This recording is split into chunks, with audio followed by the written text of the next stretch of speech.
welcome to the Hiking Thru Podcast. I'm Erin Egan, and this is the podcast where I get to pull up a seat at the campfire and have a conversation about all things thru hiking, the triumphs and challenges, and oh, those lessons learned. And today's guest is Kickstand, known off trail as Mike Papadatos. He needed something to shake up his life, so, of course, he decided to do a thru hike. But not just any thru hike, a calendar year Triple Crown. On January 31st, 2018, he started at Springer Mountain, and the rest, as they say, is history. In this episode, we talk about those that came before, the planning and logistics, struggles with feeling like a failure, finally finishing a trail, and a few Breaking Bad moments in New Mexico. You can find this episode and all previous episodes at hiking-thru.com. You can also find us on Apple Podcast and all the other podcast places. Enjoy my conversation with Kickstand.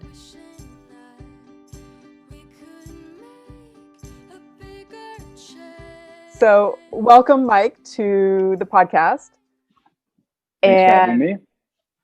Congratulations on your amazing accomplishment with your calendar year Triple Crown. Yeah, I mean, it feels like a long time ago now, but I mean, the way that 2020 has gone, it feels like ages ago, but I guess it was only in 2018, so. Around the corner. That's it, I know. Well, last year flew by, and then this year, it feels like it's been the slowest year and also the fastest year of my life, which is, I'm sure everyone is also feeling. Yeah. But I feel like yesterday was summer, and now it's already, Christmas is 20 days away, so I'm lost in the spin cycle like everyone else this year. 100%.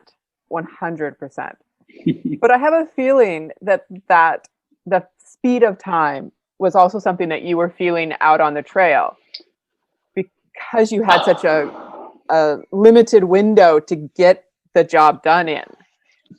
Yeah. I think just from the beginning, that was the biggest concern. I mean, I think from the time I first started doing research on what a calendar year Triple Crown was, and then the people who had achieved it, it was always going to be, first of all, logistically, which way do you attack it? Do you start with the PCT, CDT, and then SOBO the AT late? Or do you start as early as you can with the AT, try and do that in the winter or as far as you can, and then either NOBO the PCT and then SOBO the CDT? But logistically, that was always like literally down to the day that I started mapping out from the beginning kind of how many days that I would have to get it done. Because really, like 270 days is like the most that you have in the year, without it being like exponentially more dangerous based on snowpack in the Rocky Mountains, or B, going through the Sierra, probably the earliest people alone. Mm-hmm. So like you really like kind of have to time it or get super, super lucky with snow, which I did not at all throughout the course of the year. So, which precipitated obviously the jumping around to try and get it done. But yeah, time was a huge factor in my mind every single day, basically every waking moment of the day. Yeah, I mean, it was almost like, for most days anyway, that clock ticking in the back of your brain.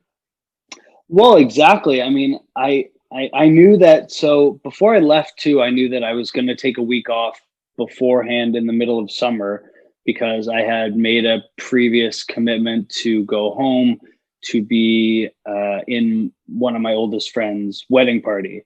And I was trying to do everything that I could to still make that a realistic possibility by the time that midsummer came around.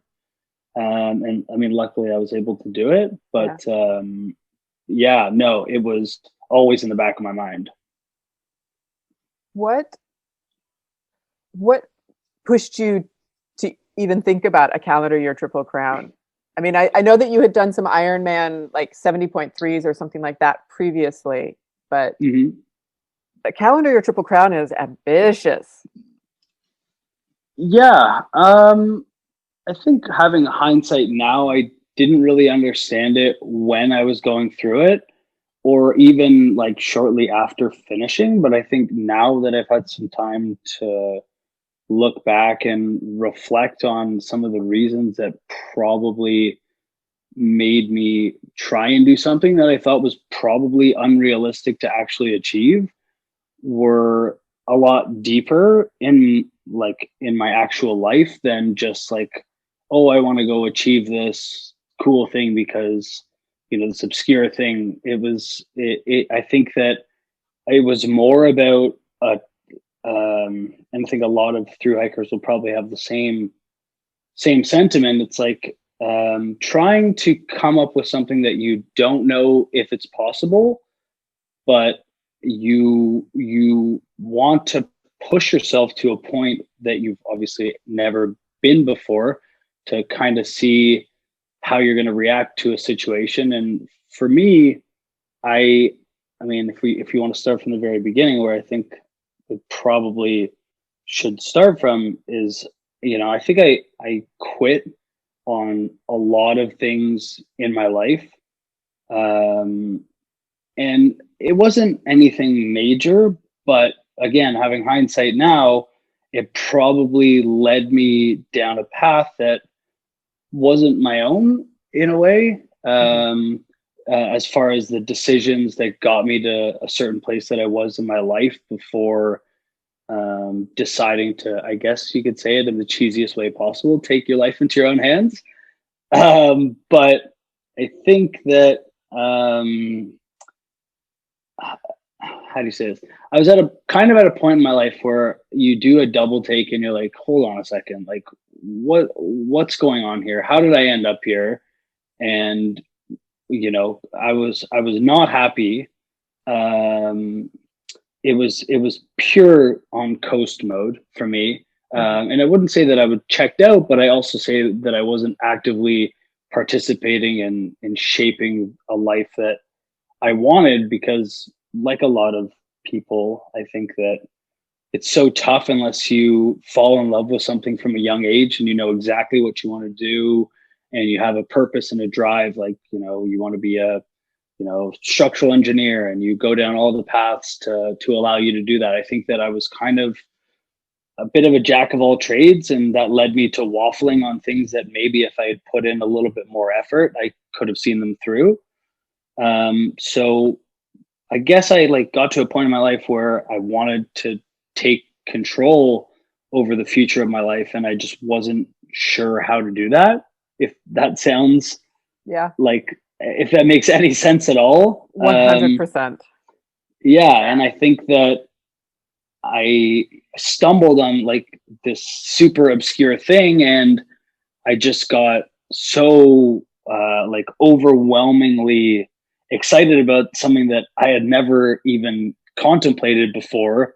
And I just I dove right in. I read all of the stuff from Swami, who's Cam Honan, who was one of the first people to do the calendar Triple Crown. Obviously, Flying Brian was the first one to do it, but Cam, as most of the hiking community knows, I mean, he's just like an absolute beast on all trails, and he has one of the best websites out there for resources and super descriptive trail journals. And so I'd always been like into the outdoors, but then I found his website and I started reading his trip reports about hikes that he had done. And then I saw he wrote this book called The 12 Long Walks, which is where he spent like 18 months in North America, basically completing all of the long distance hiking trails, finished off with a calendar year Triple Crown, which was the ATPCT, and CDT as kind of the pièce de résistance on the end of what I think was something like 12 or 13,000 miles in 18 months. Jeez. And I was like, I don't know. It's a tough feeling to describe. I got, like I said, like so excited about something. I was like, I have no idea why I'm so excited about this, but and then from there, I started reading Legends, Free Outsides. He had just done it in 2016, and I started reading his trail journals from his calendar year Triple Crown, and he like literally wrote these in-depth articles on a day-by-day basis about, I mean, I guess he started for different reasons than me. He was, struggling with mental health, but it was kind of the same sentiment that I felt like I was going through. I wouldn't say that I was depressed, but I also say that I wasn't in a place where I was happy in any way, shape, or form. So I think I kind of like, it was more like, I think the thought developed as a way to really test myself and to see what I'm worth. Like if I didn't actually quit on something, what was possible?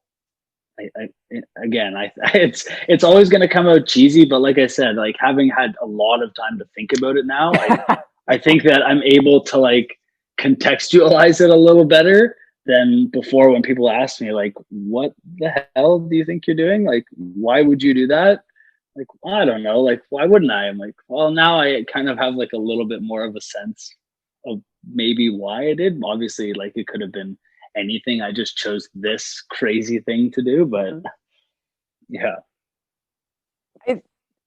I completely relate. I mean, that is honestly one of the reasons that I wanted to do the PCT this year, and that I will do the PCT when money comes back and life gets a little bit more back to normal again. But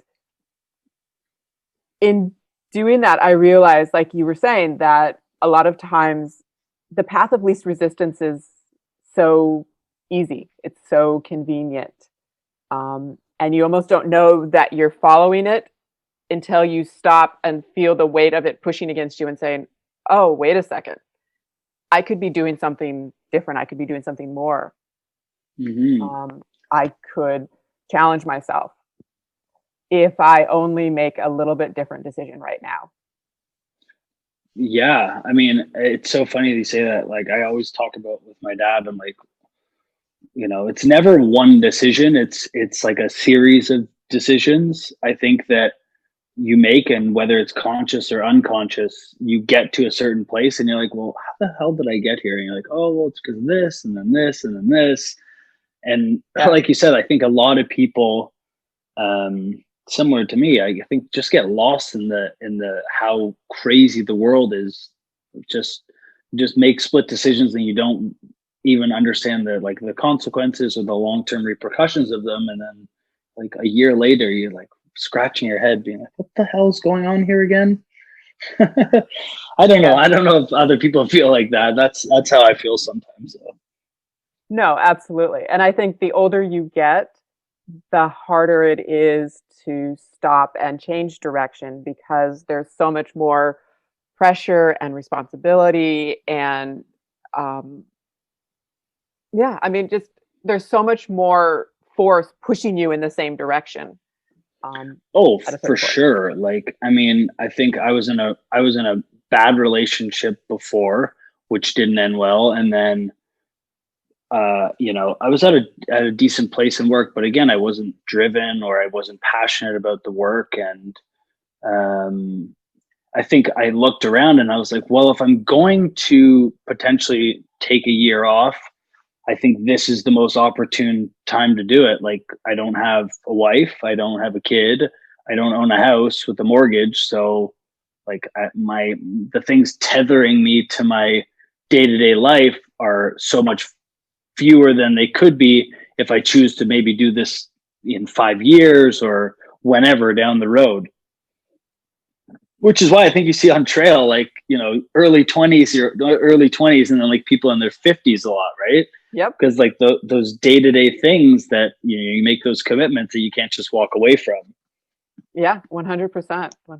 Yeah. Doing the research that you did, how did you decide to start, or why did you decide to start on the AT at the end of January, basically? So like I said, I think for anyone who's potentially thinking about doing it, I really think there are only two ways that you can do it. Or two ways that you can at least logistically from the start try and plan to do it. Obviously plans change. There are things like trail closures, fires, huge snowpack years, especially in the southern Colorado and the Sierra. So those are going to play a limiting factor. So in my year, the year before I did it, 2017 was a notoriously bad snow year in the PCT. Yep. So I knew, generally speaking, you don't get back-to-back years on the PCT that have heavy snowpack years. It's either like 1-1-1-1-1-1-1, back and forth. So I said there was hard snowpack last year. I think that my best chances to potentially get it done are to at least start on the Appalachian Trail and try and get as far north as I could. Obviously, my intentions when I started were to finish it from start to finish without having to jump between the trails.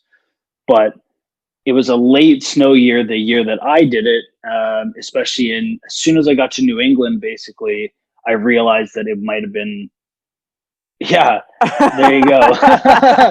Are you thinking about that one? Yeah. I mean, it's just, that's on the border of Massachusetts and Vermont. I mean, and I don't know if you've ever spent any time on the East Coast. Not much.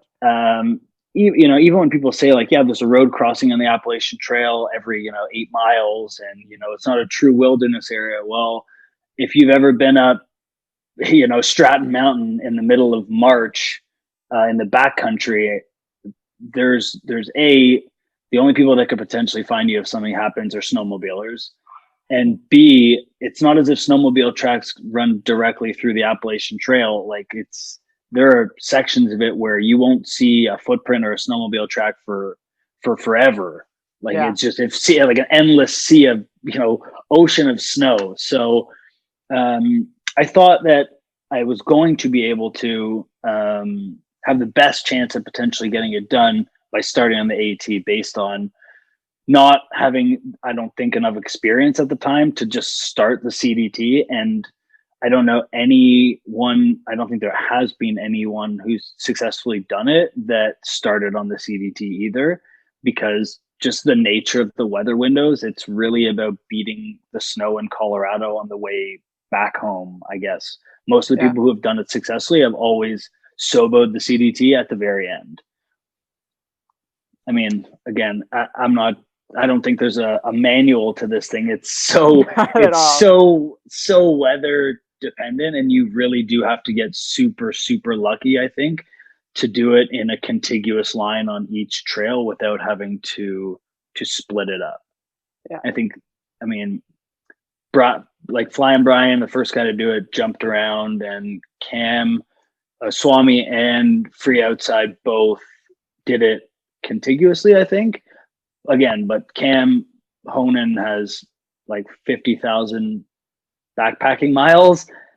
And for me, as first starting, like I was still learning. Like I had never spent a significant amount of time winter camping. Like I was literally dialing in my kit on a day-to-day basis.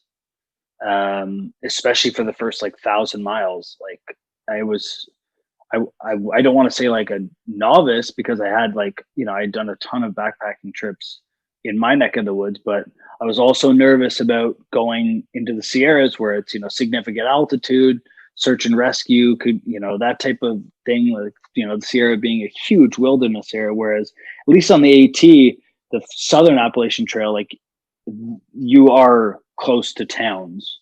Right. Generally speaking, you aren't too far removed from civilization. So trying to give myself a buffer, I guess, was biggest concern either. I mean, trying to convince the parents of that was harder than I thought it was going to be. What was that conversation like? The first one was like shock and awe. Like, I don't understand what you said to me. Was that Chinese? Like, what you're trying to do what? And then, I showed them some of the research, and I, broke down kind of what I was thinking about doing. And then I think it was muted excitement, but it wasn't like hoorah at the beginning. I think they were genuinely scared. But as I kind of broke it down for them, and I had shown like a bit of the research component of it, I had built my schedule for the first 100 days, basically. I'd literally deconstructed AWOL's Appalachian Trail Guide on like a mile by mile basis about potential camp spots and so on and so forth. So I think they were like, at least they knew that I was prepared, or as prepared as I could be books wise before actually getting out there. How long was it? I mean, like, how long did you give yourself to convince them that you knew what you were going to be doing, and that it was a good thing you were doing this, as opposed to the, oh my God, what are you doing, child? You can never leave this house again. Yeah. Well, I mean, I was living on my own for 4 years beforehand, and I was, at that time, I'm 31 now, so I was 28. So they didn't really have to give me their permission, but I also wanted them to not have a sleepless year. So I did what I could, I gave my mom the spot device. I said, look, I will get a spot device so that I will ping you, so you know that I'm not dying. But modern technology it's not as if I was, like I said, like disappearing for a year. It is cell phone coverage in the States is pretty good, especially on the East Coast. But I mean, there was a couple of discussions. It probably took about a month for me to convince them that I knew what I was talking about. A couple different discussions. The first one being about 5 minutes, where it was just a walk off. It's like, okay, well, that's the end of this conversation. We'll see you next week for family dinner. I was like, all right, I'll get some research together for you, but I'm leaving on January 28th, whether you like it or not. So, yeah, but it's always easier when there's support versus when you're fighting that resistance, as well as the stuff that the trail is going to throw at you, which it threw a lot of stuff at you. Oh, I mean, they were the biggest cheerleaders I had in the whole year. They were incredible. I mean, my mom and my dad came down to meet me for 3 days while I was in between, basically upstate New York and the New Jersey border. They were the biggest cheerleaders I had all year, no doubt.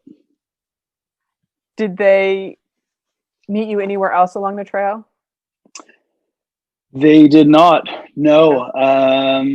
It was just those 3 days. They came. They were going to see my sister who lives in New York, and my mom. One of the days on the New Jersey boardwalk, actually, my mom, she claims her still claim to fame is, I walked 6 miles on the Appalachian Trail. Look at me now.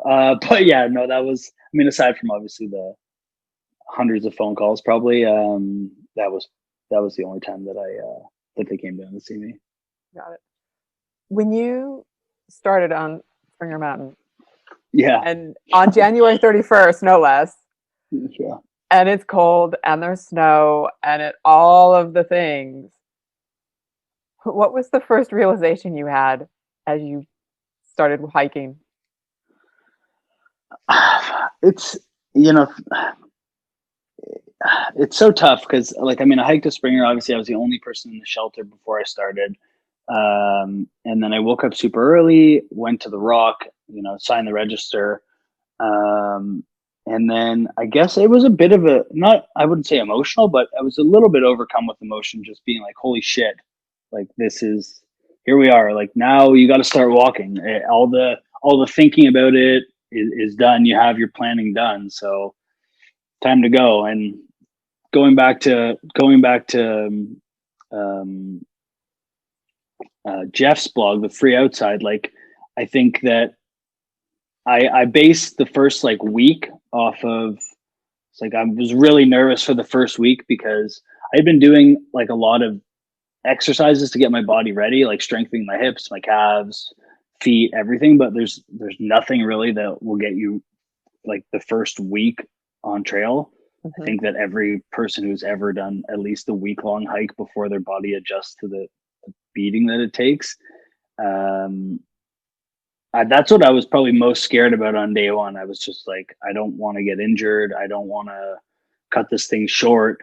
But I also know that I don't really have the luxury of time to ease into it. Most people do Georgia between 7 and 8 days, and I was out in under 3. So I'm like, I don't really have the luxury.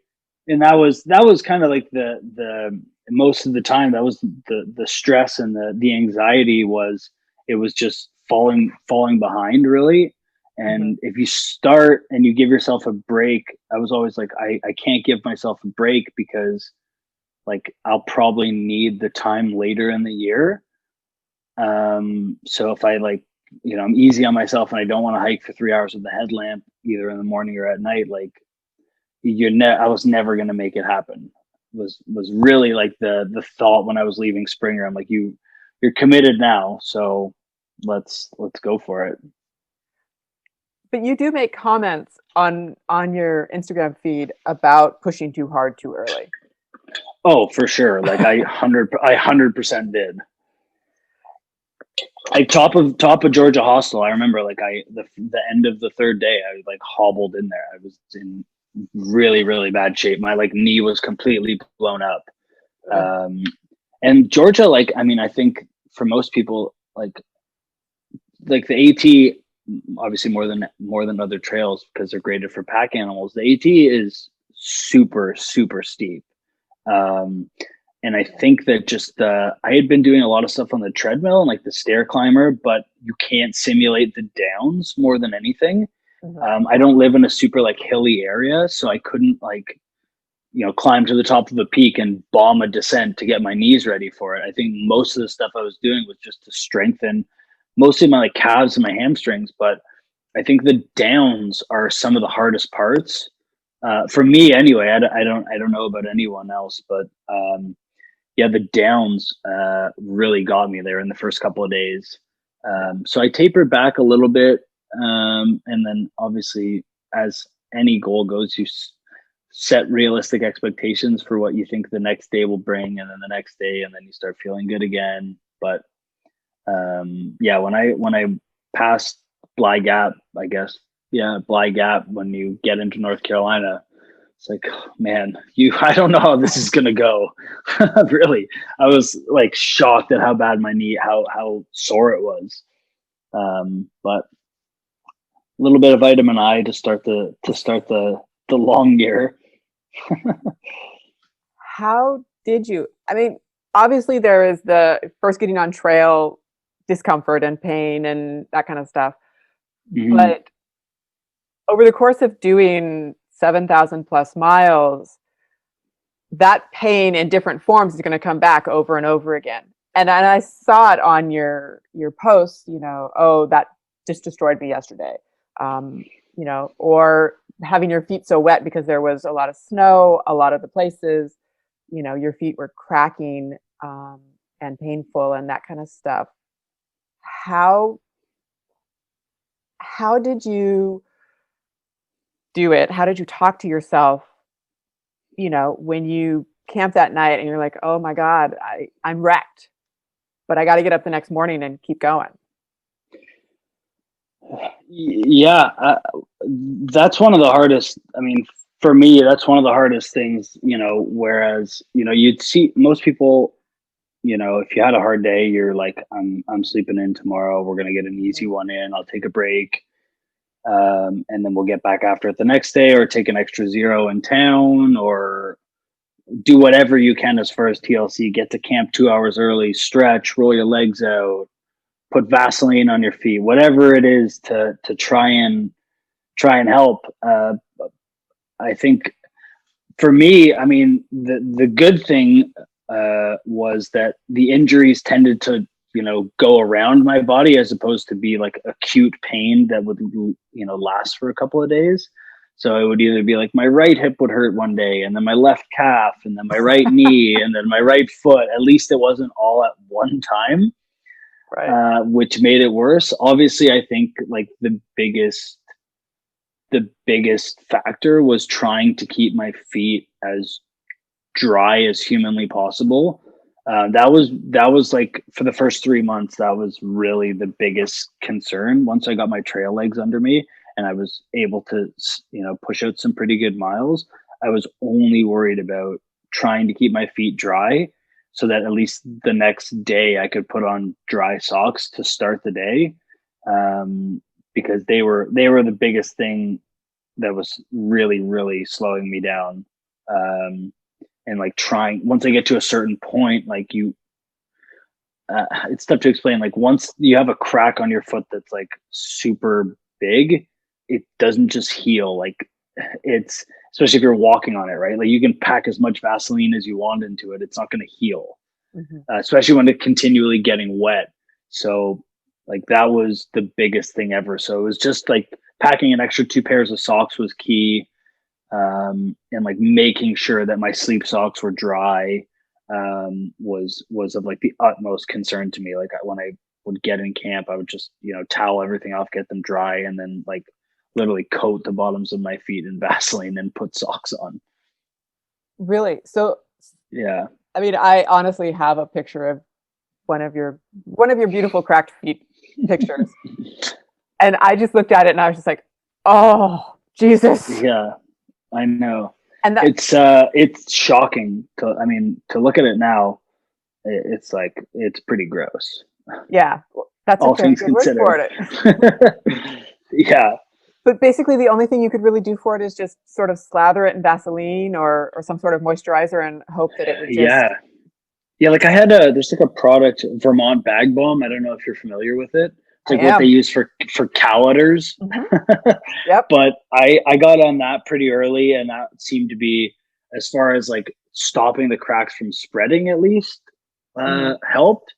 And like kind of creates a waterproof barrier. But I mean, whether it's naively or not, I just like decided to hike in shoes, obviously, as opposed to boots or, waterproof Gore-Tex, super lightweight boot. I just couldn't be bothered. Once I got used to walking in trail shoes, I was like, this is incredible. I don't know why anyone has ever worn a boot before in their entire life.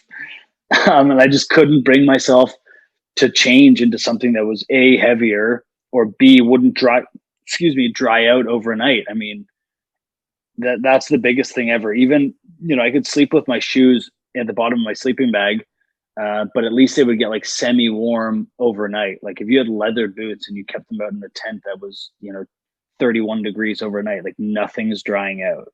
Yeah. At least the shoes would get semi-dry. Well, and I also have heard stories when hiking and the shoes getting wet in those colder conditions where the shoes freeze. And then you're basically a block of ice trying to, hammer your foot into it just to get it, warm enough to move it. Yeah, no, in Pennsylvania, that was a big concern. Like I had hit a horrible cold snap, and no matter what I could do, I couldn't keep the shoes from not freezing overnight. So I just had to get the pocket rocket out in the morning and just do the hover. Just do the hover for about 5 minutes just to get my feet into them. You've just created a new move, the hover. That's it. And I guarantee you, people who have hiked in wet conditions or winter hiking, I've done that move since they've been able to carry just stoves like that. It's a good one. But the snow didn't seem to be something that, I mean, it was frustrating, I'm sure, and obviously it caused you to change your plans a little bit as per the previous picture. But the snow didn't seem to be something that was quote unquote breaking you. Like the note that you have in your kind of your diary is the rain, making essentially causing, was it rain coming down your face or was it crying? I mean, you're a little unclear. Again, I think anyone who's spent a significant of time, like when you're wet, it can be really, really miserable. Just like windy and rainy, and when you pitch your tent and still nothing can dry out. It's a problem. Like in the AT, sure, it rains a lot, but everyone hikes it in the summer. So your stuff's going to dry out because of the humidity. It'll bake off during the day. You can sit for lunch, dry your tent out for an hour, and Bob's your uncle. You have a dry tent by the time you go to sleep at night. The problem is like I wouldn't have dry stuff until I went into town. I would have to put it through 2 cycles of a dryer, and then it would only have it for like a day and a half where stuff would be dry before I would all have saturated socks again, and my tent would be soaking wet. So that was more of like the frustration is just like when you leave town and you get like your clothes are warm and like the nice feeling of being like in a blanket, you're like, oh my God, this is amazing. It's so dry. And then going back out there and you're like, well, again, it's like precipitated by the fact that I couldn't take days off. Like, okay, there's a storm in the forecast. Okay, well, remember when you're not allowed to take a day off? Like, I just kept myself to such a strict schedule that it was, I didn't have the ability to just decide when I was going to hike. You couldn't decide that you just weren't feeling it that day. Exactly. I mean, so many, that's what I'm saying. And I think that's one of the things I think that I probably missed out on the most during these thru hikes is like, I think a lot of the best stories people have, at least in the thru hiking community that I've seen, are like, we took an extra day and we met this guy and we had this amazing experience. And I think I missed out on a lot of those opportunities because I just was so single-mindedly focused. But no regrets. Did you have the opportunity to hike with anybody for any period of time even? I hiked the last 1,300 miles of the PCT with a guy. Okay. Yeah, I hiked with a guy named Augustin. We hiked basically from Dunsmuir to the border. And whether he was like kind of over it, and he wanted to finish, obviously, and he didn't want to quit, but he also wasn't like having the best time. But he was doing huge miles as well, and we just we had overlapped a couple of days, and then we just started hiking together, and he seemed to be hiking on the same schedule and pace as me, and he was super down to do like big miles, and like whether it's the social experiment that he wasn't a huge fan of, I guess. I think he also just like loved being in nature without having to like, when you get to town, spend 2 days there and do whatever you want. I think that he was really into that too. So we hiked, like the last 1,400 miles of the PCT together. How was that experience compared to all of the solo hiking that you did? I mean, I loved it. We had a great time. Like the last 40 days of the PCT was like some of, obviously scenic wise, it's like some of the best you're ever going to get in the entire country. But it was so fun being able to hike with another guy, especially because I didn't have to slow down my pace, and I didn't have to compromise what I was doing just to have like the camaraderie. Like he was super down to have, like I said, like do big miles and, walk late into the night and get up early and, not spend too much time in town. So it just seemed to work out perfect. What's your favorite story or favorite time from that part of the hike? I think that when we got to Stehekin, so me and him, I'm from Canada, obviously, and he was from South Carolina. But he had been his sister lives in, there's a small group of islands outside of Seattle in between Vancouver and the San Juan Islands. San Juan Islands, that's right. And his sister lived out there. And when he went out there, all they drank was Labatt Blue for I think like the whole week that he was there. So we would always talk about, oh my God, I can't wait till we get a Labatt Blue. I'm going to get some for the border. It's going to be amazing. And without knowing, he had texted his girlfriend, who also lived in South Carolina, to send us a package to Stehekin.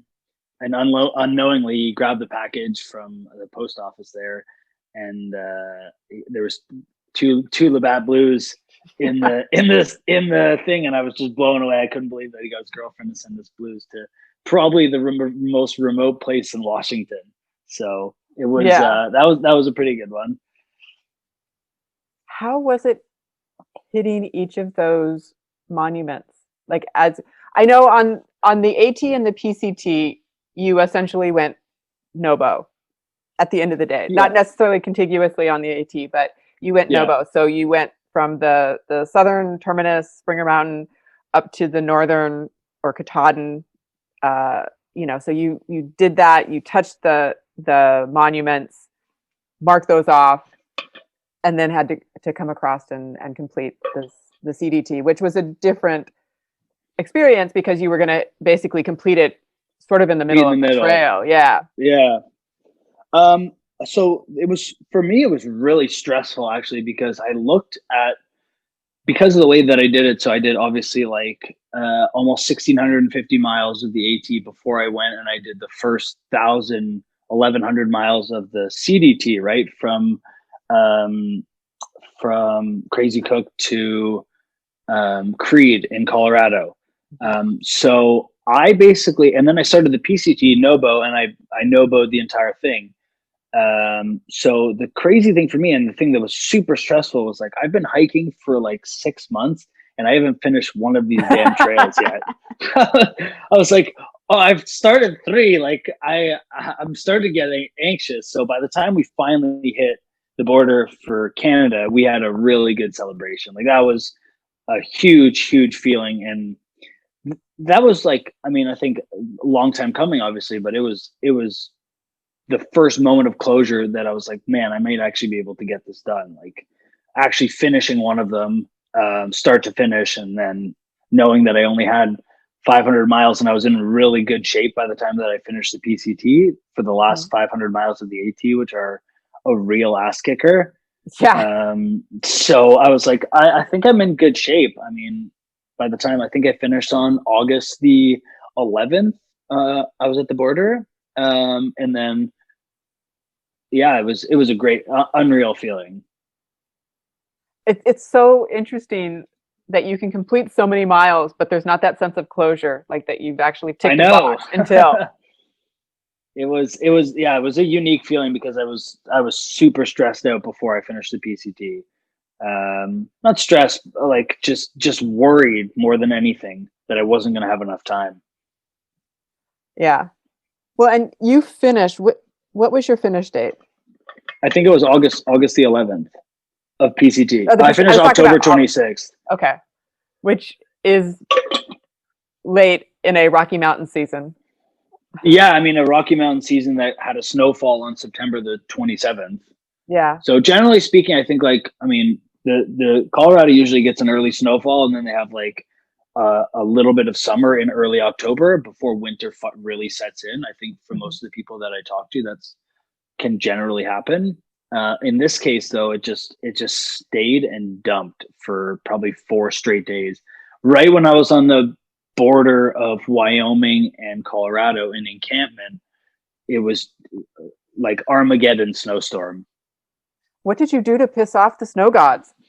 I know. I have had a horrible relationship with snow ever since then. Just when I thought I was out, it was nuts. I was cursed. I have so many videos on my phone of me just being like, I can't believe it. It's back. Dun, dun, dun. And then you turn and you look and you've got the snow drifts and you've got the. Oh my God. Don't remind me. It's like I have like PTSD about it. Yeah. Do you have a light in that room? It's getting a little bit dark. Yeah. Sorry. Yeah. No worries. Better? Yeah. Okay. Sorry. Yeah. No problem. It's winter in Canada, so it's 4:43 and the sun's already set. I know.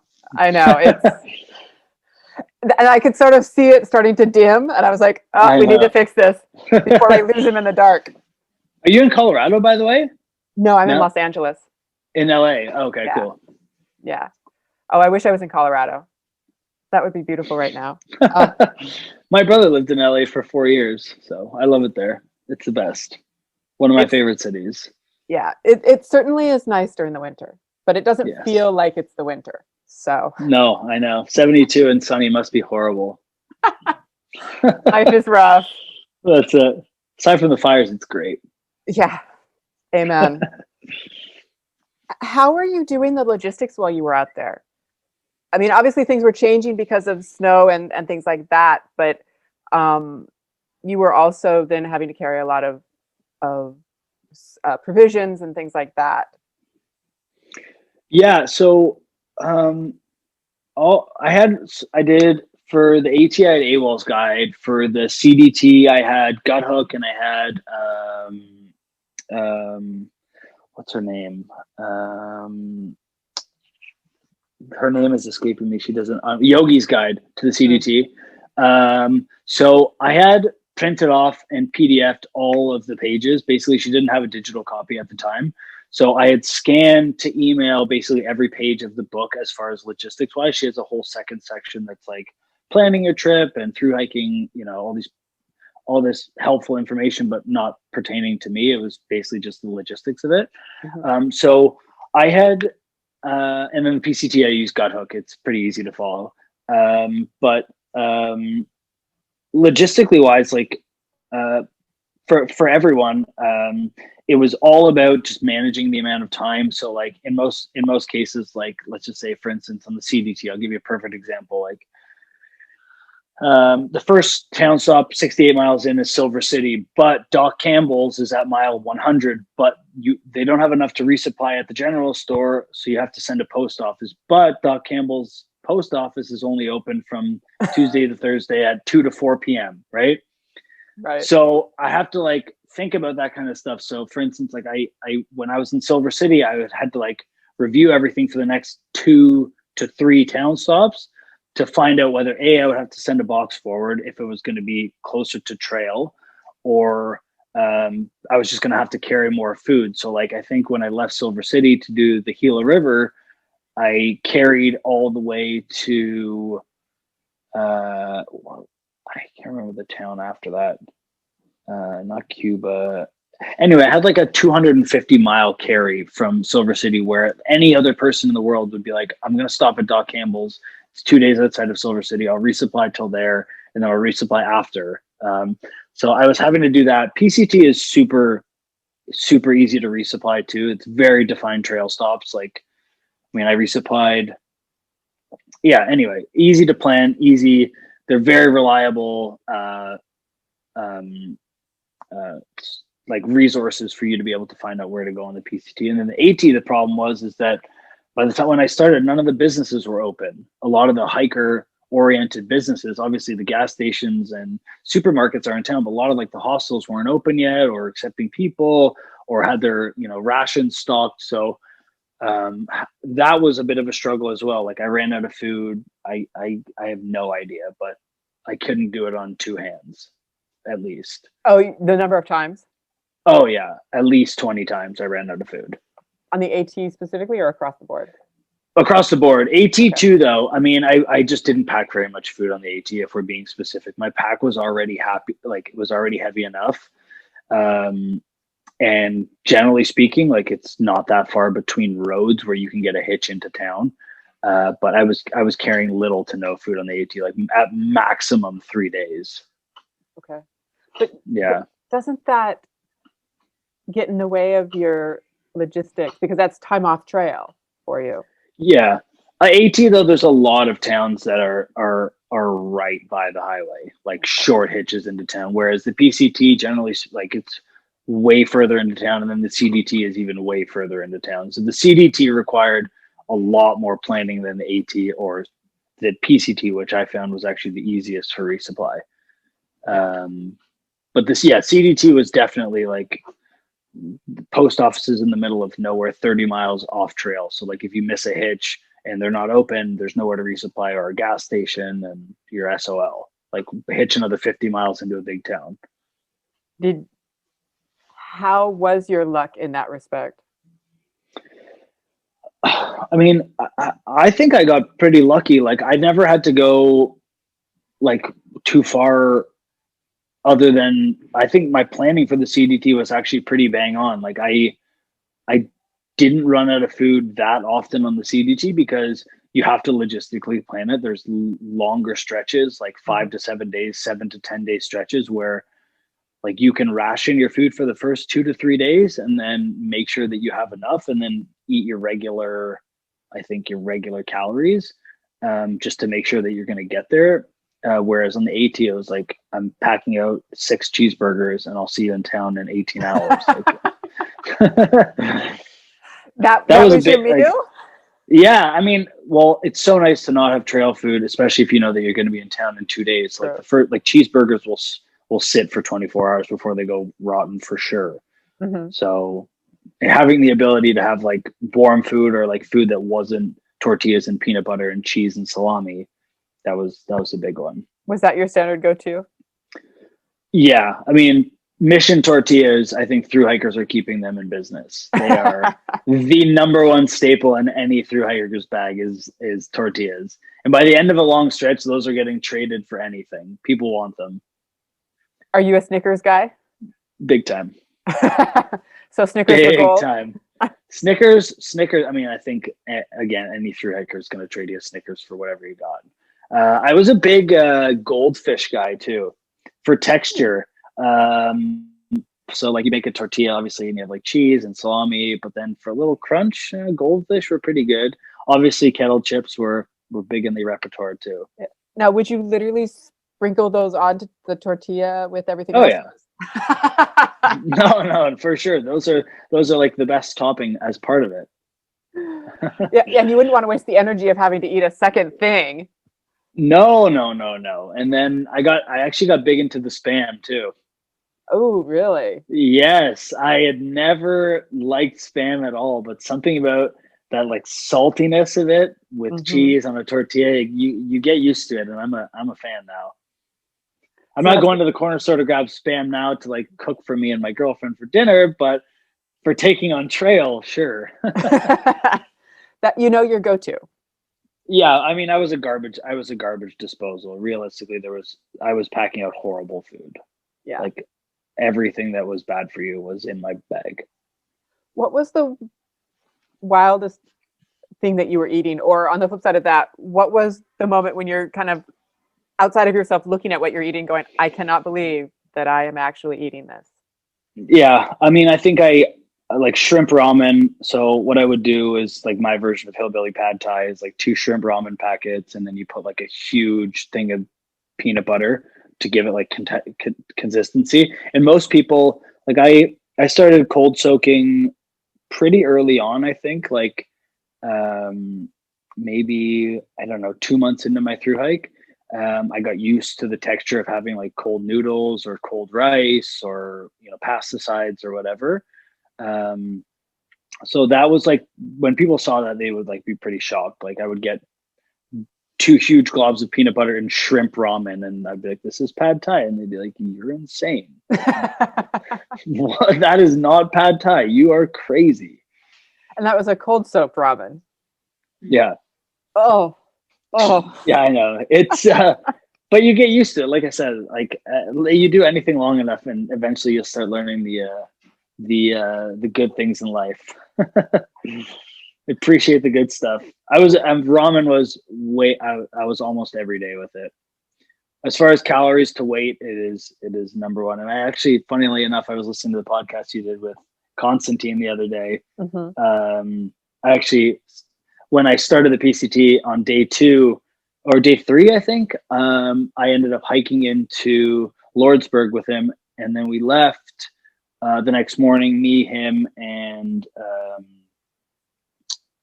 Baskets left Lordsburg the next day, and funnily enough, I started my CDT thru hike with him, and then when I was in Glacier on the way back down, I saw him the day before he finished his thru hike, where I was just trying to finish the calendar year Triple Crown. So I saw him again, and I was like, Constantine? It's like, holy shit, where have you been? Like, well, long year, man. Good to see you. But that was kind of nice to have a friendly face. Oh my God. It was incredible. I was like 15 miles from the border, probably like on the first day of starting it. And I ran into, there was another dirtbag wanderer and Constantine as they were just about to finish their thru hike, and dirtbag gave me his gloves and some other stuff. And it was great.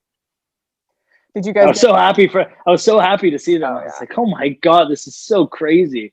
We've been all over the country, and now I see you guys on your last day of the thru hike. I mean, is everything. I know. Crazy. We've already talked about the snow and the rain, but the rivers also got you. a couple of times.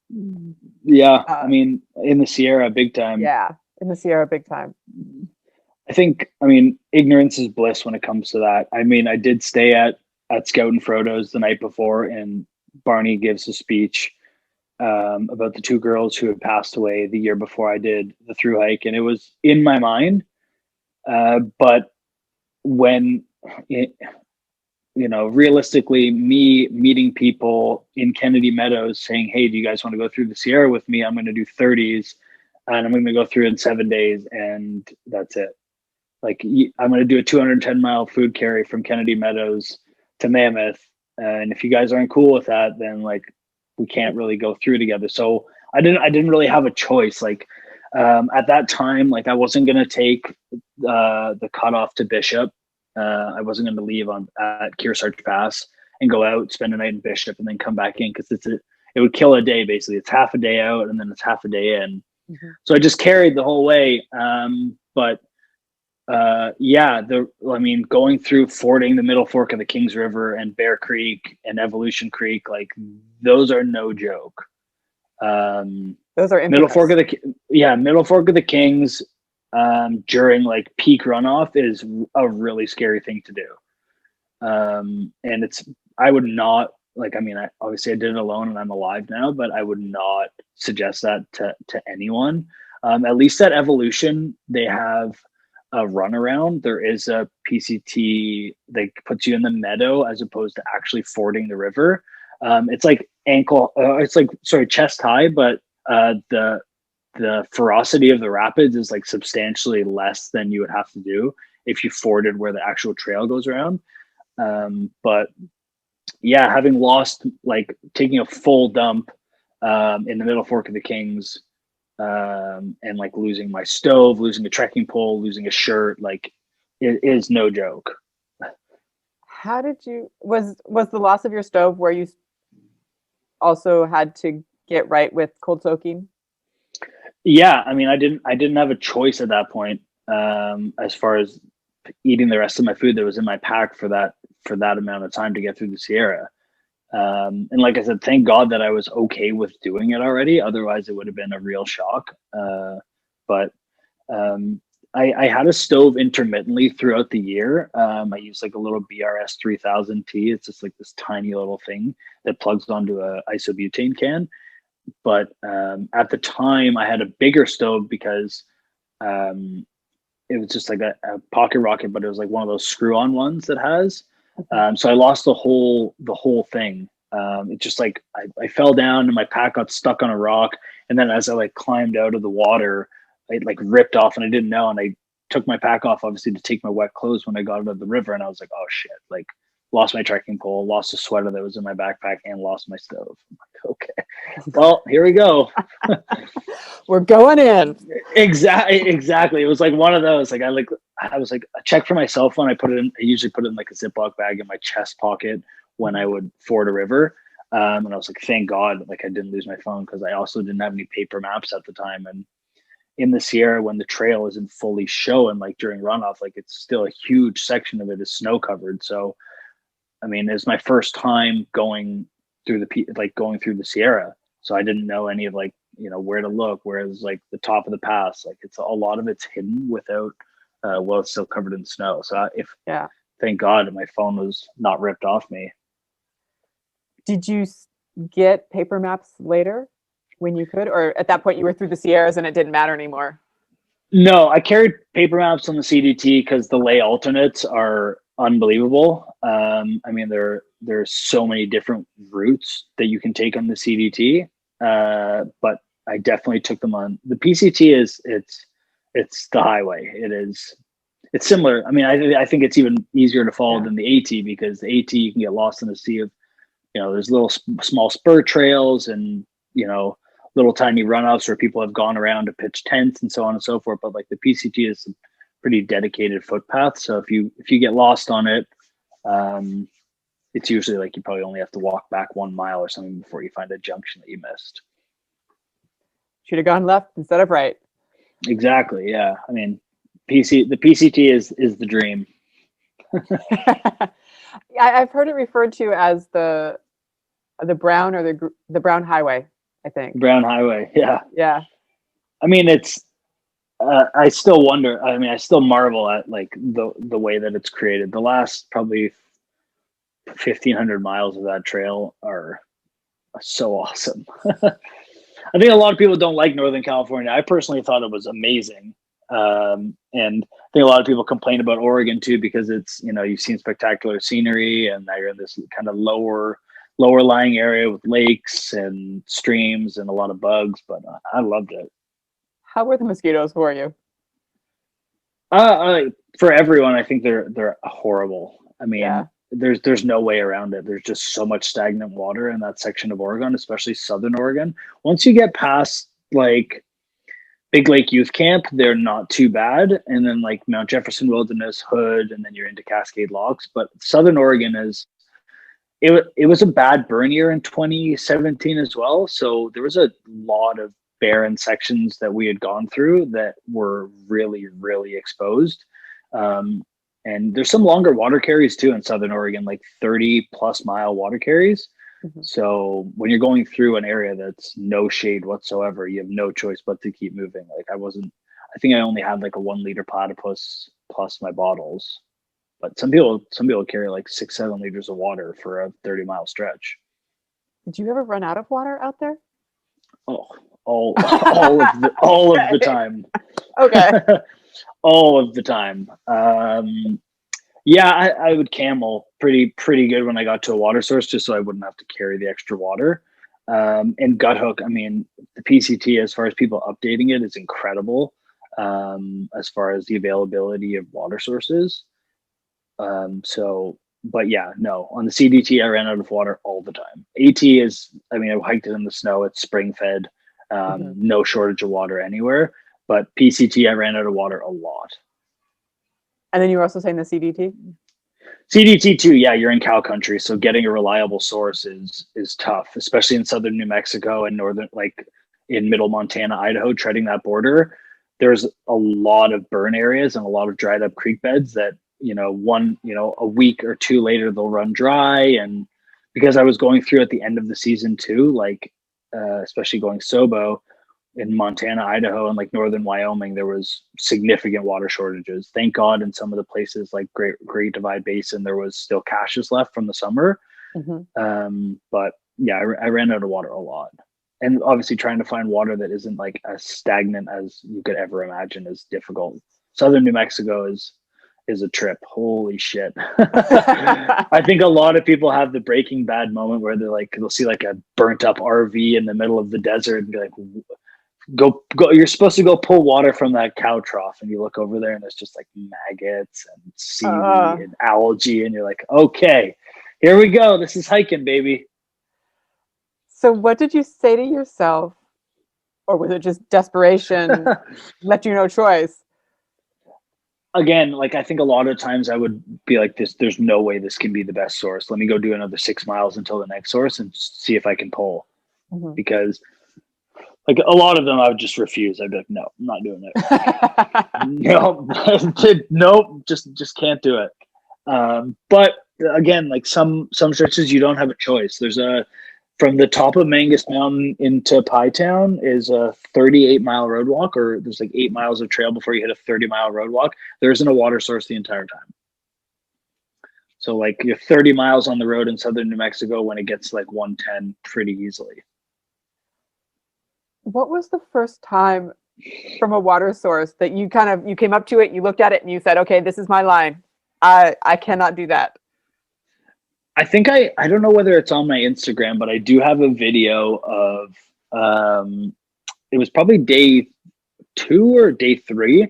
So like in the beginning of the CDT, it's kind of well marked, but it's a big open expansive area, and a lot of the trail markers are like, it's scrub bush, but it's above your head almost, so you can't really like see too far ahead of you, although you're in like an expansive area. So it's kind of not like a make your own adventure, but like as long as you can get to like a certain point out on the horizon, you're, and water sources are all over. There's solar windmills everywhere. You get to basically choose which one you want to like go off trail to get. And I remember I walked up, there was like a tire, was like a cow tire, and there was like a dead cow maybe 30 feet from the water source, and just cow patties everywhere, just literal like an entire field of cow poo. I was like, well, I think it was maybe 20 miles to the next water source. It's like, I don't have a choice. I have to pull water from here. So thank God I had iodine tablets for southern New Mexico. So I just treated the water, obviously, after filtering it. But that was one of the ones where I was like, get one of those emergency packets out, dump it in the water, and try and hammer it as fast as you can. I travel with that a lot, actually, like a sports powder, just like electrolyte powder, because a lot of the water sources, you're just like, no matter how much you filter it, it's still going to smell like a cow. Or like the smell of a farm. Yeah. You know what I mean? So disguise the taste as much as possible. Exactly. I mean, CDT is unrelenting like that. It's just like, if you want to hike this trail, it's here, but we're not going to do anything to facilitate making it easier for you. PCT is like, oh, there's a beautiful water cache here. Someone left you fruit. Like, there's cakes and whatever. Trail magic galore. CDT is like, yeah, there's a trail. It exists. But you got to want it. You really do. I mean, I think it's cruel in that regard, but also has just like, you go through the most beautiful sections of that I've ever seen. I mean, the way that I didn't understand why the trail was routed the way that it is, especially when you get to the Idaho border. You go up Wyoming and then it cuts so far left and treads the Idaho border before coming back into the middle of Montana before going to the glacier. I was like, that seems like a pretty big end around. And then obviously after hiking through it, I was like, oh, I get it now. It is really beautiful. Is it just like meadows, mountains? It's like mountains. Like when you go, so like if you have like Big Sky over here, that whole section where the Idaho border is, it's like kind of these like nothing too steep, but it's like long, expansive views with like as far as the eye can see, with mountains in the background, and like that kind of, it really makes you feel like it's like the American West kind of. And I'd never spent that much time in the West. I'm from Toronto, obviously, and like most of the hiking I'd done was on the East Coast, where I'd never seen, like, been able to look 50 miles in front of me and be like, holy shit, I'm gonna walk over there and I'll be there in 2 days. Like, it's pretty cool. I do remember I drove through Montana and Wyoming a number of years ago now, but I remember in the drive just looking out across the prairies and whatever, and feeling like this is what the Old West was like. This is what it felt like, looked like, so forth. Yeah, I just started watching that television show Yellowstone, and I'm like, oh, when am I going to go hiking again? It's so nice out there. I got to get back. You'll get back to it. I know, eventually.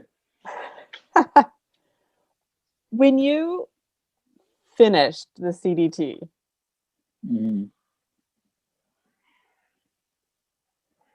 actually, maybe this isn't when you finished it. Sorry, this was day 219, so CDT day 35. Basically, what you wrote was phone dead, motivation lacking, out of food, feet in a very bad place. Took me 9 hours to walk 18 miles. It felt like I was in the Twilight Zone. Today sucked, plain and simple. Yeah. Do you remember that day? A lot of days like that. That was a common theme. Yeah, I mean, some days, like anything, you're gonna have, like any part of life, whether you're a banker or you are a septic tank work, like cleaner out, like there'll be some days where it doesn't feel like work, and then there's gonna be some days where it does. And even if you're doing the most awesome thing in your mind that you can, there's some days where you're just not gonna have it. I don't really know what else to say about that. It's put your head down, put headphones in, and whether it's a section of road or a less than beautiful section of trail or whatever, you get FOMO about talking to your friends and you feel like you're missing out on what's going on back home, or there's someone passes away or whatever. There's some, you're always going to have days where you just some days you're the hammer, some days you're the nail. Mm-hmm. Did you, or have you, I guess, gone back and sort of re-looked at those posts that you did, and kind of maybe not totally relived it, but kind of remembered the experience? I do. I mean, I don't, not to like sound crazy, but I do it all the time. I don't know how to say this. Yes, a lot. I think back to, I think when I'm struggling in my life now, I kind of reminisce about the shittier times that I had out there, and just try to put it in perspective so that I can at least try and put a more positive spin on what's happening to me now. But yeah, I try and use it as fuel to the fire. And, some days, like I'm sure, you or anyone else has it. Some days you just got to put your head down and grind, and, keep track of the goals, obviously, that you have, and just not let it kind of block you, but you just got to get through it. As we talked about at the beginning, you were kind of at a stuck place in your life, and then you went out there and did this. What did you learn about yourself, or what were you surprised to learn about yourself as you were doing this? Well, I mean, I think that one, obviously, again, it's going to sound like a Hallmark card, but what you don't think is believable, can be made believable if you continue to work at it. Like anything, the good things in life, I think, that are worth having are supposed to be hard to get. I don't think that you ever really appreciate the things that you didn't have to work your ass off to get, as much as you would have if you had put in the type of sweat and dedication that it takes to get them. And I think that's with a lot of aspects of life, whether it's like your relationship that, to your partner, or, your job, or your, bond with friends. Like everything in my mind, or that I learned out there, is supposed to take work. And if it feels too easy, then it's probably not worth having. Obviously there's, going to be instances where sometimes you get a freebie and you're just like, whew, thank God for that. But I think that, exactly. But I think that, the year out there taught me that, nothing, like, if you set realistic goals and you just incrementally work towards bigger and bigger goals, eventually you'll get to the end point. But I think for me as a person, the way that I've taken it into my own life now, like I don't set like the 10,000 mile stair goal. I set like the 1 mile stair goal, and then I get to like the 5 mile stair goal, and then the 10 mile, and et cetera, et cetera. And I find that's such an easier way for me to compartmentalize like my goals and aspirations, and like actually keep me motivated, because then, you reward yourself. Like if you wake up in the morning and you're like, all right, I'm getting to town today. Like it's 34.2 miles and I'm going to have to wake up at 4:30 in the morning, but like you get a hot bath at the end of it and you get a pint of Ben & Jerry's. Like I can't tell you the amount of times when I was out on trail that I would do that, like 2-3 days out of it. Like, well, what do I have to average to get to town on night 3? Right. Now let's get it done. It might sound corny, but I think like there's a reason why that through hiking, I think, has become such a phenomenon, and has become such a community around it, because I think so many people have experiences like that the day-to-day life that they have like don't present to them in a way. Like having a singular focus and a goal to work towards is actually a really like empowering feeling. Yeah. Because like you don't really like have the opportunity to get lost. Like, I mean, it's still a short window to hike one of these trails. Like I think, if I think what's the success ratio on them? It's roughly 1 in every 4 who starts it goes from start to finish, right? Yeah. So I think the people who are, realize that early on are the ones that generally are the ones that have success. And like I don't know. It's worked for me. I think that was, the biggest part of it is being able to extrapolate some of the stuff I learned out there and like hopefully implement it in my life moving forward.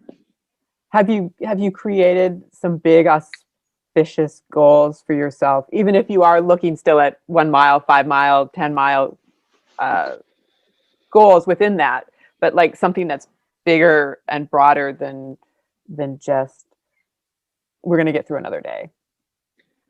Yeah, like I mean, I think from my perspective, like this year, I mean, I trained to try and run a sub 3 hour marathon. So I started, and I was like, well, if you can run a 5 minute mile, then you can probably run a sub 35 minute 5K. If you can run a sub 35 minute 5K, then you can probably run a 120 half marathon. If you can run a 120 half marathon, you can probably run a 255 full marathon. So like, you start training and you start, putting together a spreadsheet of how you're going to do that. I mean, I never had that aspect in my life before, to be completely honest with you. That was like a skill that I took off planning a thru hike. But now that's the only way that I stay dedicated to goals that I have in my actual thing. I get like, there's too much going on in the world these days that I get like lost in it. And I like, if I don't have it written down and something for me to like check off at the end of the day, I'll be lost to my own devices. It's sort of like what we were talking about before, where you just start to drift or coast, or you don't realize how fast time is passing until you're sitting in December in 2020 and you're like, what did I do with the year? You're so right. Like, I think so many people probably struggle with that too. Oh, 100%. I know I struggle with it all the time. Mm-hmm.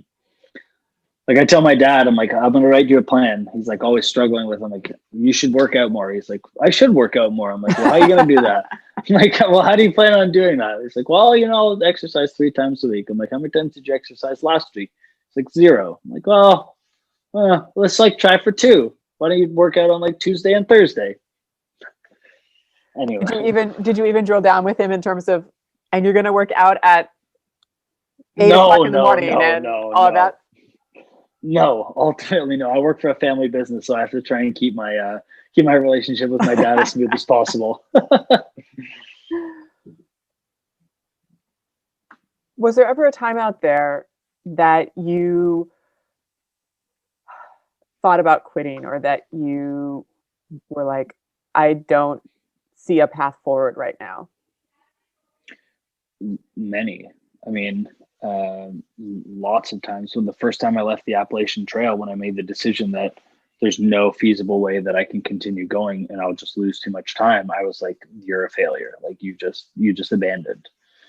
Then I was like, well, you got to pivot. You got to keep going. Like, by the time that I got into town, I had already had a plane ticket booked to Tucson.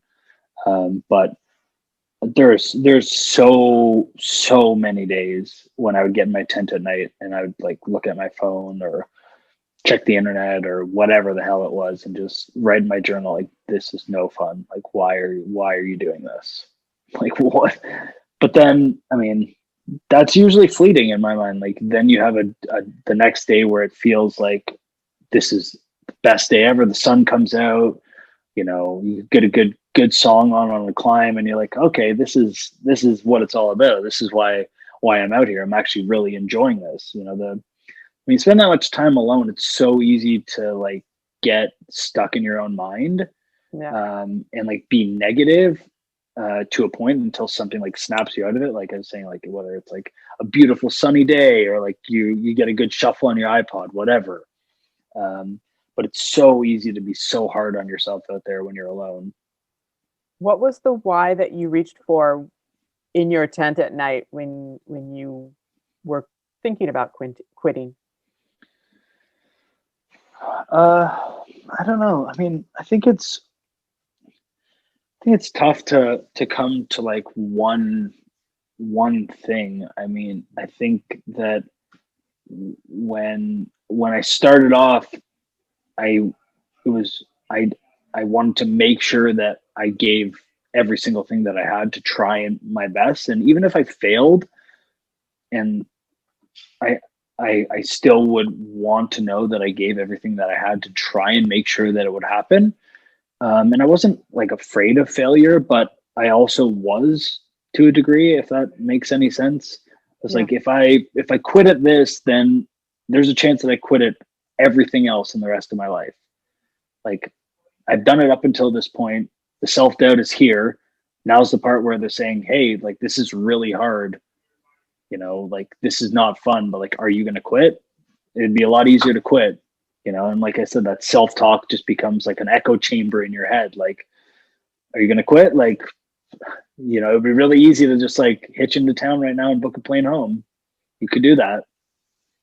So it was more like challenging myself to not do it. You know what I mean? It's like the piece of cake that's in the fridge when you open the fridge 4 times and you're like, you're still here? Oh, yep. Like, no, you reach for it. No. Okay. All right. I'm leaving now. So yeah, I think pushing away from that line. I think so. Yeah. It was more not like why, it was like, agreed. Like, it was more just like a pushing from what I had done in the past to try and like hopefully change like the wiring in my brain to not think that it was okay to just like say that it was at my limit and that I had given it everything that I had, but actually maybe I had more in the tank. Which again, I think a lot of people, I think a lot of people probably feel like that. Yeah. Well, I think that that's one of the things that through hiking is great for, because it pushes you and you have to go to the tank and you find out that you do have a lot more there than you thought or you gave yourself credit for. And when you can keep doing it over and over again, you build up a reservoir, I think, of belief that there will be something there that will push you into the next moment, or that will allow it becomes kind of like your armor in a way. You're like, I've dealt with this before. This is no different than that situation. Let's just keep rolling. You know, it'll get better. Mm-hmm. I guess that's the other side of it too, is like what you just said, is that going through enough of those cycles, you know that it will get better. Exactly. It becomes almost predictable to a degree. Like, yeah, you're at the bottom now. Just keep riding it out. Look at the weather forecast. It'll get better. Like, you know. Yeah. It's the roller coaster. Yeah, for sure. And I think that the reason, probably the other reason why a lot more people are maybe successful is because they have friends that they meet on trail that, you know, will talk them out of it when they're having a shitty day, or, you know, do something funny to change their attitude or whatever it is. Mm-hmm. Like, you know, if it's their birthday, they'll buy them a cake in town, like whatever it may be. I think that that's probably, looking back, I think that's probably, you know, one of the things that I miss the most, especially because the way that Instagram now is, or with social media, you see all these like kind of long life lasting bonds that a lot of these people who have hiked along trails before, you know, trail families or whatever you want to call them, you know, you create a lot of bonds with people out there. And I think that it's one of the things that, you know, I missed out on probably. But I'm still young. I mean, 31 years old. I can go back and hike any of them again and try and make as many friends as I can. I'd probably hike it in 150 days, take 40 zeros and call it a day. The new goal will be last one to Katahdin or exactly whatever wins. Yeah, that was the big one on the AT. That was the big last one to Katahdin wins. Yeah. Yeah. Do you have any immediate plans in terms of one of those trails, or even a shorter trail, still considered to be a thru hike, but a shorter thru hike? I had a lot of plans for this year actually, but with the border closures, I wasn't able to get over the border. Obviously, everything that I was going to do was going to drive, and then I would have had to do a 2-week quarantine on the way home.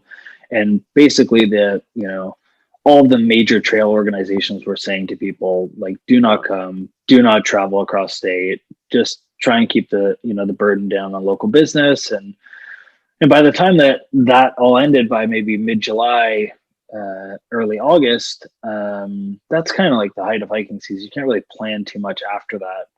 Yeah. But I was going to try and do Great Divide Trail this year. But it just didn't work out.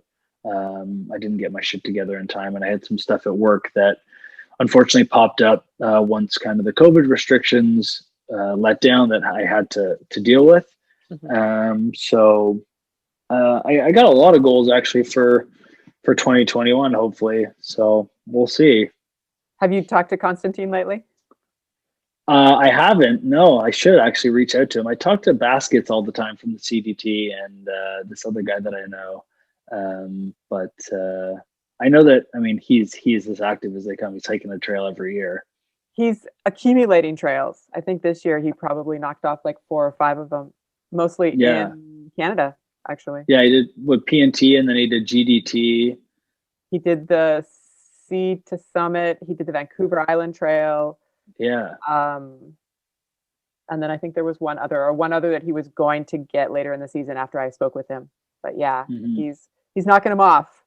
Yeah, he's done obviously Triple Crowner, and he's got PNT, GDT. Those are both on my bucket list. I would love to get some more free time. Yeah. What was this moment like for you? Mount Whitney. It was really fun. I think a lot of people. I camped with some people at Crabtree Meadow. It's obviously a 16-mile detour from the regular PCT up and down. So I was like contemplating not doing it, and then I was like, well, why the hell wouldn't you do it? Like, you're literally, it's right there. Like 16 miles on top of 7,750 miles. Like, figure it out. It's like the highest peak in the lower 48. You're gonna go climb it. So, and I didn't pack enough food for the trip. Like for it's 210 miles, I pretty much only packed like 175 miles worth of food. But I just got it. I dumped my tent at Crabtree Meadow, slept for like 3 hours, and got up at 2:30 in the morning, and then did the hike up. Came back. I just had like a little waist belt that had some snacks and my cell phone and my trekking poles, and then I left everything in my tent, and then just came back. So it wasn't too bad. I mean, I think that it was definitely worth it for me. It was like cool, really cool to climb Mount Whitney. I mean, and the views for anyone who's been up there are like insane. Like literally Lone Pine, which is like 12,000 feet below. So yeah, I loved it. It was awesome. Really cool introduction to the Sierra. Doing Whitney and going over Forester Pass in one day was kind of a big achievement. That's when I was like, okay, you're in pretty good shape now. You can do Whitney and then do the 22 miles to Forester Pass and go up and over in one day. So that was pretty cool. You could mark it off the list of, okay, I'm ready for what's coming next. Yeah, I mean, I think once I got through the Sierra alone, I was like, okay, you're going to cruise the rest of this trail. But I mean, again, I was in a bit of a bad space when I got out of the Sierra. Like once you get to Sonora Pass, Kennedy Meadows North, that's when South Lake Tahoe, actually, like Echo Lake. That's where I got off trail, hitched into Sacramento, and then got a bus to San Francisco and flew home for this wedding. So I knew that I could push really, really hard through the Sierra, even if it messed up my feet and my body, because I was going to have a week of rest. So it was kind of like the safety net a little bit. And then I knew that once I had a week of rest and I went back to the trail, that I was going to fly, because that section of trail, like Northern California, is pretty well graded. There's not like too many technical, like, huge days in there. So yeah, that was kind of like, okay, you're ready. You're a thru hiker. Like you're going to be okay. When you said you were in a really bad place, meaning just physically you were beaten down? Oh, I was crushed. Like my legs were horrible. My feet were literally in terrible shape. I went to this wedding and I was in the wedding party, and they were like, okay, time to like get up for your shoot, get time for the photo shoot. And I had to like wedge my feet into dress shoes, like hobbling around. I was like, oh my God. And you'll see, we actually have pictures from the reception, and I'm in like 3 sizes too big Vans while everyone else is still in their dress shoes. Like, I got to get out of these things. Have you had any residual issues from your feet or your Achilles or anything like that? Yeah, I still have Achilles tendonitis in my left leg. I have to do, every time I run, I basically have to do strength exercises like calf raises or whatever, banded work or anything like that. It's still a problem. But it's getting better? Maybe? Yeah, I mean, I ran like almost 3,000 kilometers this year, so it's not too bad. I mean, it's just about taking care of the body for me now. But yeah, I would say it's getting better. Sure. Okay. Sure. Why not? Why not? It's not getting worse. That's what I'll say. There you go. Yeah, Keep it in perspective. exactly. Is there anything that we haven't talked about that we should? I don't know. I don't think so. I think we covered the majority of it. I don't think I have any other crazy stories. I mean, nothing too bad. I mean, I think that I do have one kind of gnarly story though. Oh, bring it. So when I was going through the Bridger Teton National Forest just south of Yellowstone, before you get into Rawlins, Wyoming, which is the resupply before you have to go through the winds, I remember that I remember seeing helicopters a lot, and I remember I got into Rawlins, and I was speaking to a woman there's like a local like a tack shop there. They have like food and gear and all this other stuff. And she was like, are you through hiking now? And I was like, yeah. Like, she's like, really late in the season. Like, do you have bear spray? Do you have a rifle? Or do you have a pistol or anything? I was like, I'm from Canada. I wouldn't know what to do with the gun if it was on my front. Like, I don't know what to do. She's like, well, there was just a bear just mauled a bow hunter and his client from Florida. One of them was mauled to death, and the other one was died of his wounds later in hospital, like a week later. And they went and they had to shoot the bear. And this is maybe a day before I went through the exact section, maybe a mile off of the CDT. And this is like at the height of like elk season, like right where the rut starts is like when I was going through probably the most densely populated area for elk in the country. So it is prime bear hunting season. So that was going through bear country alone is a scary thing. Was it like a grizzly? Really scary. Was it a grizzly? Yeah, a grizzly bear. Yeah. I'm not worried about black bears. They call it trash pandas. Really, like they're way more scared of you than you should be of them. Obviously, use best practices, and there's obviously freak occurrences, but grizzly bears are like, they know that they're the king of the jungle. So obviously best to avoid at all costs. But Did you see any? Many in Montana, southern Montana, Idaho, all through Wyoming, like maybe once every 3 days. Oh, wow. Yeah.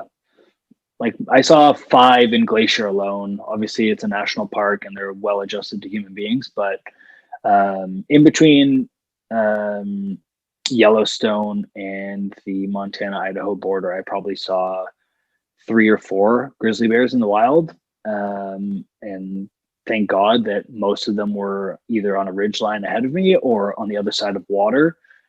So I didn't really sneak up on any. But yeah, not to be trifled with. That was a pretty scary story. Did it give you pause when you headed back out again? Or you just had to do it? No, I was just like, I mean, I had bear spray.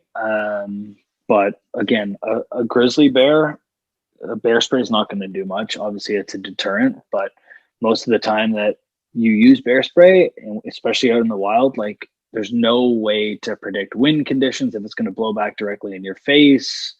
Like I was so not like versed on the proper etiquette to use bear spray, A, having had no interactions with grizzly bears in my entire life, B, having no actual proper training about what to do in that scenario.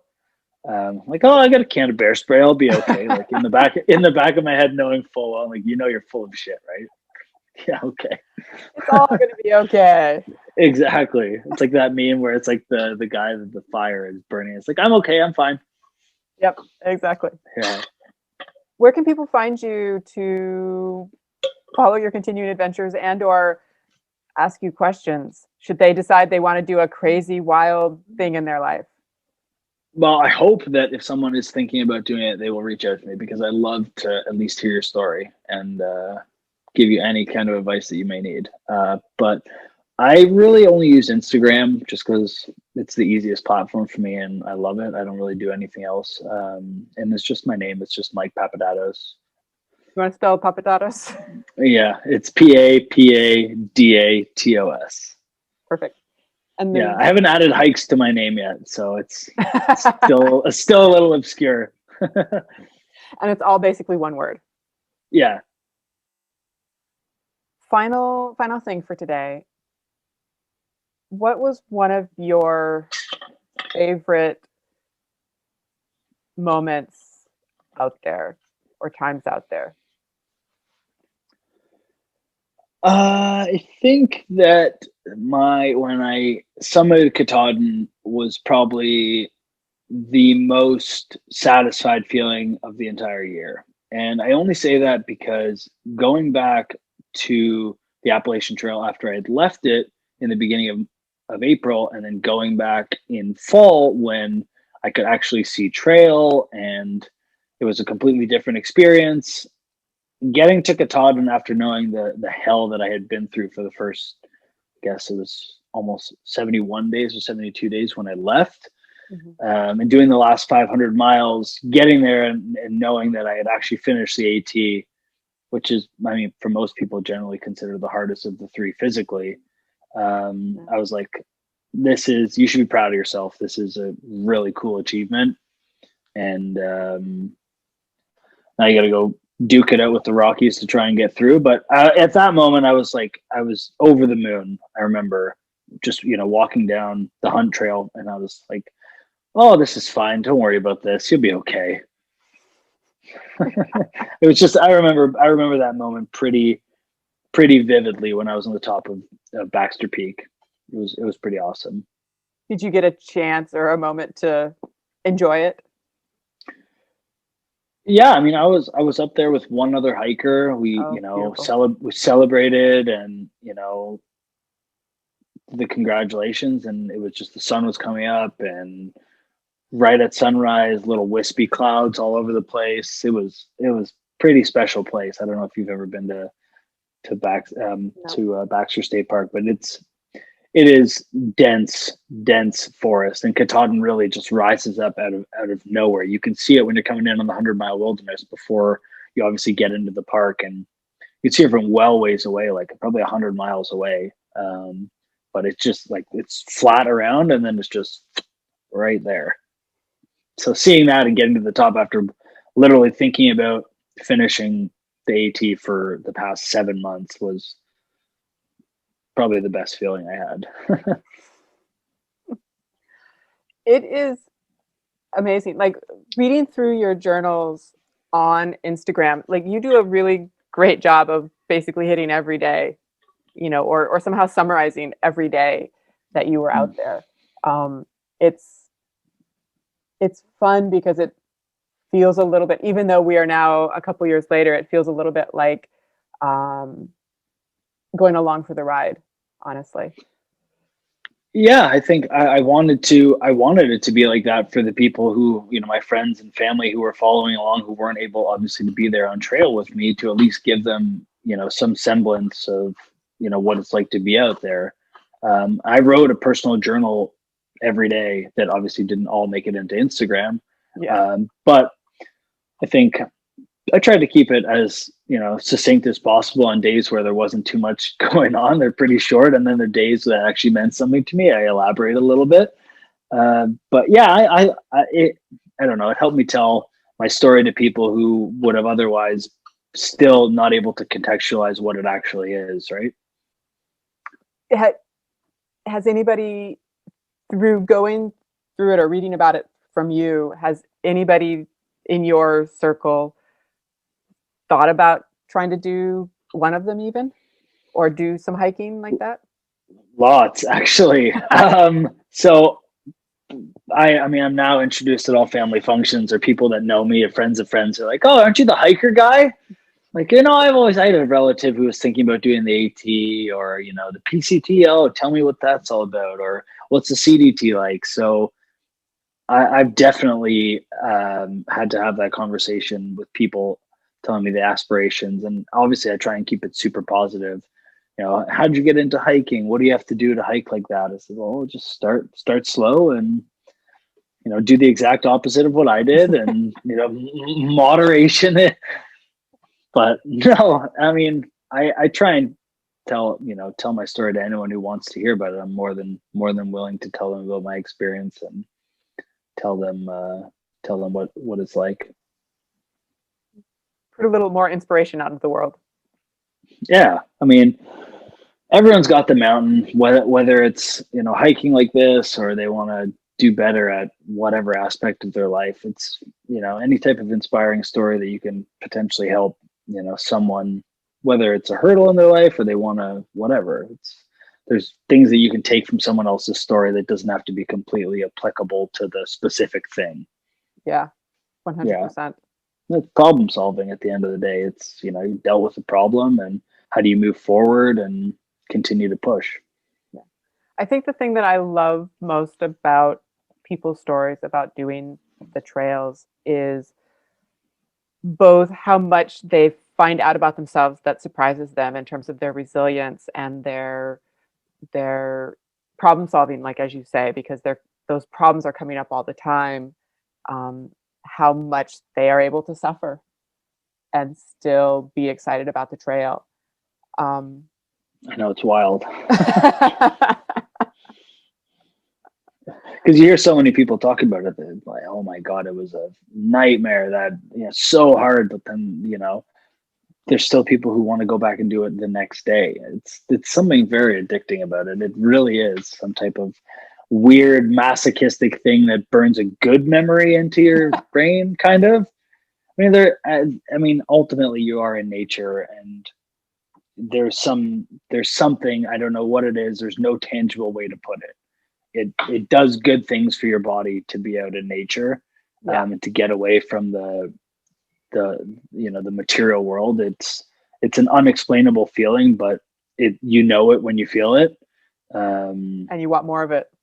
Exactly. I mean, it's so, when you have those good days out there, you'll remember that forever.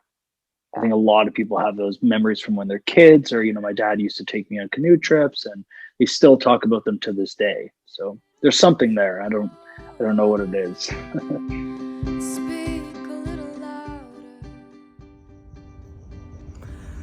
A special thanks to Mike for sharing his stories from the trails, and Maya Wynn for the use of the song Try Again. On next week's episode, I'll be talking with Chris Mischief Phillips about his adventures, both the good and the not so good, on the Appalachian Trail. I hope that these conversations, inspire you to get out there and have a few hiker trash moments of your own. I'll see you on the trail.